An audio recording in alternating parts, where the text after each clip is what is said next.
नमस्कार मित्रांनो, अखेर वार फिरलं. ओमराजेंसह या 5 खासदारांच्या गद्दारांच्या गडात उद्धव ठाकरेंचा नवीन दरारा. मित्रांनो, ठाकरेंची महत्त्वपूर्ण घोषणा तर गद्दारांना गाडूनच पुढे जाणार उद्धव ठाकरेंची गर्जना. ठाकरेंच्या सभेचा महापूर. तर मित्रांनो, या 6 खासदारांना उद्धव ठाकरेंनी दिली तंबी. खासदारांच्या गडात उद्धव ठाकरेंचं जोरदार तुफानी आगमन. महाराष्ट्रात मित्रांनो वार फिरले. गद्दार 6च्या 6 गद्दार परत माघारी. नेमकी काय आहे बातमी, सविस्तरपणे मित्रांनो राज्याच्या राजकारणातून जाणून घेऊया. उद्धव ठाकरेंच्याकडे आमदार खासदारांची पुन्हा एकदा थेट माफी.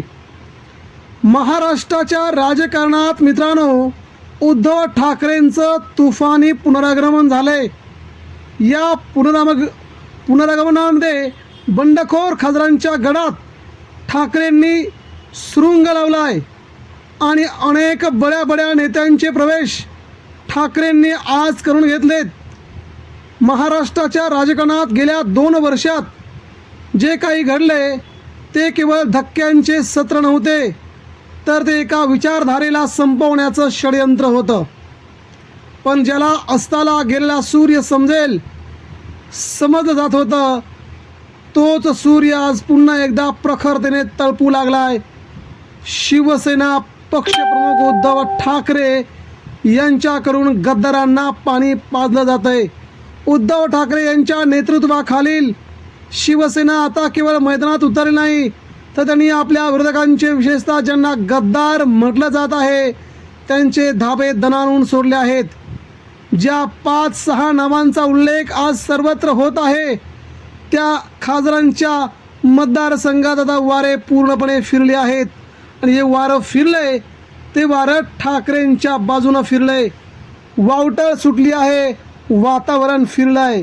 आज महाराष्ट्राच्या प्रत्येक कोपऱ्यामध्ये एकच चर्चा आहे, गद्दार घाबरलेत, वातावरण फिरलंय. हे वातावरण का आणि कसं फिरलंय याचे उत्तर शोधताना आपल्याला लोकांच्या डोळ्यातील राग आणि निष्ठा देखील दिसेल. ज्या मतदारांनी उद्धव ठाकरे यांच्यावरती विश्वास ठेवून मतं दिली होती, ती मतं पक्षात फूट पाडून, चिन्ह चोरून, दुसऱ्या छावणीत पैशासाठी विकून, 100 कोटीला स्वतःला विकून सामान्य जनतेच्या मताचा जे आपण लिलाव केला आहे त्याला मात्र आता ठेच पोचले असून सामान्य शिवसैनिकाला हे पोचलेलं नाही आहे. ज्या बंडखोर नेत्यांना वाटले होते की सत्तेचा वापर करून आपण जनतेला विसर पाडू, त्यांना आता वास्तव उमजू लागले. आज उद्धव ठाकरे ज्या पद्धतीनं सभा घेत आहेत, त्या सभांना मिळणारी तुफान गर्दी ही केवळ गर्दी नाही, तर तो एक जनादेश आहे, जो गद्दारांच्या पराभवाची नांदी आहे. ज्यांचा बाजार उठणार आहे आणि आता बाजार उठला आहे. राजकीय वर्तुळाच्या 5 ते 6 नेत्यांची चर्चा आहे. त्यांच्या मतदारसंघातील परिस्थिती आता पूर्णपणे बदलली असून या 5 नावावरती नजर टाकूया. बंडू जाधव, त्यांच्या मतदारसंघात आता निष्ठा विरुद्ध सत्तेचा संघर्ष सुरू झाला आहे. नागेश आष्टीकर यांच्या असलेल्या गद्दारीच्या शिक्क्याने तिथल्या मतदारांना अस्वस्थ केले. नागेश आष्टीकर मोठा गद्दार निघाला.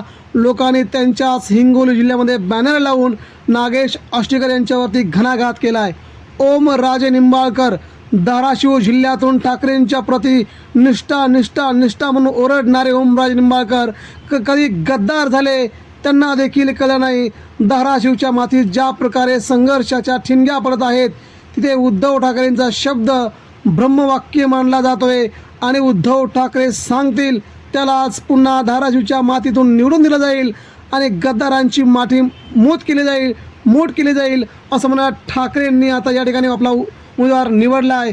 संजय देशमुख या भागातील समीकरण उद्धव ठाकरेंच्या फेऱ्यानंतर पूर्णपणे बदलून गेले आहेत.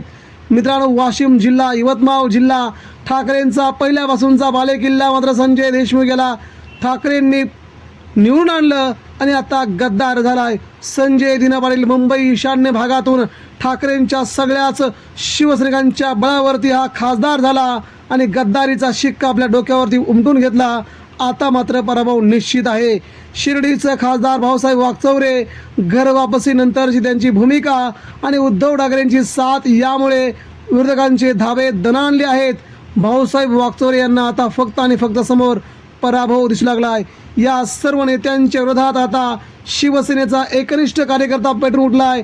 ज्यांच्या सत्तेच्या हव्यासापोटी गद्दारी केली त्यांची आता बाजार उठण्यास सुरुवात झाली आहे. उद्धव ठाकरेंचं तुफान, उद्धव ठाकरेंचं वादळ जेव्हा ते व्यासपीठावरती येतात तेव्हा ते केवळ भाषण करत नाही तर लोकांच्या मनातील वेदना बनवून दाखवतात. ठाकरेंचं हृदय आणि शिवसैनिकांचं हृदय आता एक झालंय. त्यामुळे आगामी काळामध्ये तरुणांचा अजब पाठिंबा, ज्येष्ठ शिवसैनिकांची साथ, तर महाराष्ट्रातील महिलांच्या आणि शिवसैनिकांच्या बळावरती पुन्हा एकदा उद्धव ठाकरे या गद्दारांच्या गळात आपला भगवा झेंडा फडकवतील असा सध्या सन्मान होतोय मित्रांनो. यामुळे आगामी काळात गद्दारांचे धाबे दणाणलेत, वारं फिरले, गद्दारांनी आपला पराभव स्वीकारलाय. प्रतिक्रिया द्या.